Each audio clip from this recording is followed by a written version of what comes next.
confirming that U.S. embassy officials over in Russia finally met with detained WNBA superstar Brittney Griner today. This is the first in-person meeting they've had in months. The State Department spokesperson saying they saw firsthand her tenacity, her perseverance, despite her present circumstances. Again, her present circumstances, she is behind bars in a Russian prison. The White House press secretary telling reporters on Air Force One that Griner's doing as well as can be expected under the circumstances. And then, interestingly, she got into what the administration is doing to try to get Griner out. She says they're still following up on this offer to help get her home, that it's a top priority, et cetera. But this prisoner swap question is still out there. It's still hanging. The visit comes a week after a Russian court rejected Griner's push to try to appeal her 9-year prison sentence, again, for bringing cannabis oil into the country. Joining us now is Josh Letterman.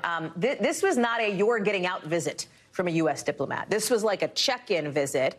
And what we heard from the White House press secretary was this idea that they are going to work on alternative ways of trying to get her out because, frankly, from our perspective, right, the potential for a prisoner swap seems to be kind of stalled at the moment. That's right. And under the Vienna Conventions, Hallie, countries are supposed to have regular, consistent access to their citizens who are imprisoned in foreign countries. So you can imagine that the State Department, the U.S. government, wants to try to have access to her as often as they possibly can, not only to gauge how she's doing, but to be able to try to coordinate on these ongoing efforts to try to get her released. And this was the first time that U.S. consular officials were able to visit Brittney Griner since that rejected appeal last month. And, you know, there have been real questions about exactly how she's doing. You heard the White House say as well as can be expected, but there have been reports that this has been there's been a real psychological toll spending, you know, since February now in Russian prison. And so this is part of an ongoing effort by the U.S. to try to do everything they possibly can to bring her home as quickly as possible. But you're absolutely right. For now, this visit in and of itself does not bring Brittney Griner any close to getting out of Russia and back to the United States. I hear Ned Price, the State Department spokesperson. I hear him. I see him when he tweets and he says she should be commended for her tenacity and perseverance, of course. This is also really tough on Brittney Griner, not just on her, but on her wife, Sherelle, who's been out. She was on The View just this week talking about just the mental strain of having to go through this. Not just the Griners, but Paul Whelan, too, who's also detained there.